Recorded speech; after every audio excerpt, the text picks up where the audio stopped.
Radio Corex, les corridors d'exportation de la FCCQ. Votre marché est plus grand que vous ne le pensez. Alors bonjour et bienvenue à ce nouvel épisode de Radio Corex. Nous recevons aujourd'hui M. Guillaume Cariou. Il est directeur études et stratégies internationales chez Mercadex International. Bonjour M. Cariou. Bonjour M. Vézina.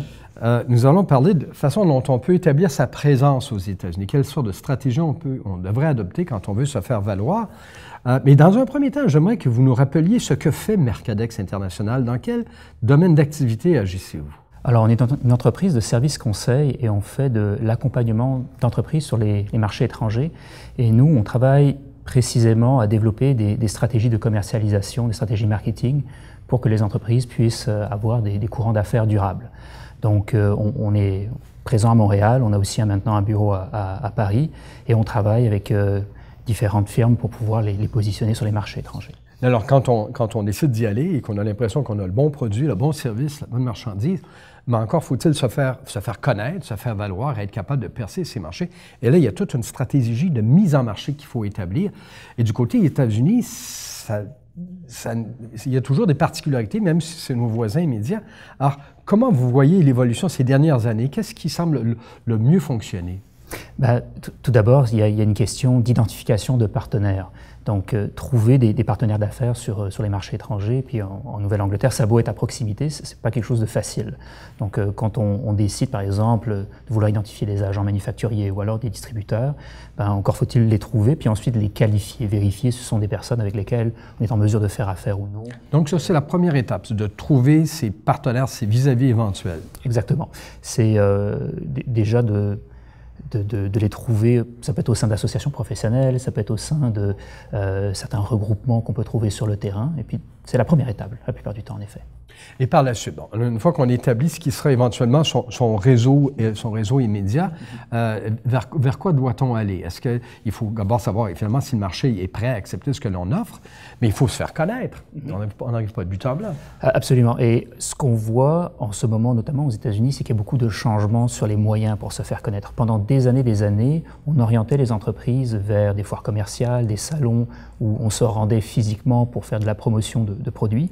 Et ce qu'on voit sur le terrain, c'est que progressivement, l'achalandage au niveau de ces foires, de ces grands rendez-vous, tend à diminuer, tant au niveau des visiteurs qu'au niveau des exposants. Comment expliquez-vous ça? Parce que c'était classique à l'époque. C'était très classique, mais ce que ça veut dire dans le fond, c'est que les acteurs d'un marché, qu'ils soient des intermédiaires ou même parfois des personnes qui travaillent dans des associations professionnelles, ce sont des gens qui changent les manières dont ils s'informent sur un marché. Donc, ils ne vont plus employer des moyens entièrement traditionnels, mais ils vont utiliser des moyens parfois électroniques, parfois faire du réseautage. Ils vont modifier la manière dont ils restent au courant de ce qui se passe dans l'industrie. Et ce que ça veut dire pour les exportateurs, c'est qu'eux doivent s'arrimer à ces nouveaux moyens-là pour se faire connaître, dans le fond. Et comment pouvez-vous les accompagner à cet égard-là? Parce que vous devez les identifier, vous, ces nouveaux moyens. Exactement. Et le meilleur moyen, entre guillemets, de le faire, c'est d'interroger un intermédiaire, interroger un prescripteur sur un marché et de bien vérifier avec lui comment est-ce qu'il se renseigne. Et donc, c'est par le biais d'une étude qu'on peut faire réellement ça.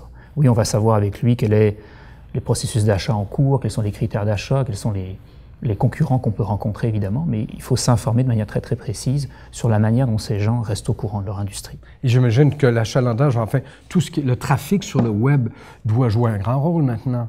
Exactement. Et dans certains marchés, on peut être très, très surpris. Il y a des catégories, par exemple, d'acheteurs finaux, comme par exemple dans le domaine agricole, les agriculteurs, ce sont des gens qui consultent énormément le web. Ah oui? Oui, absolument. Ce sont des gens qui vont pratiquement tous les jours pour vérifier, par exemple, la météo, vérifier le cours des denrées aussi, parce que ce sont des gens qui vendent leurs produits à la bourse.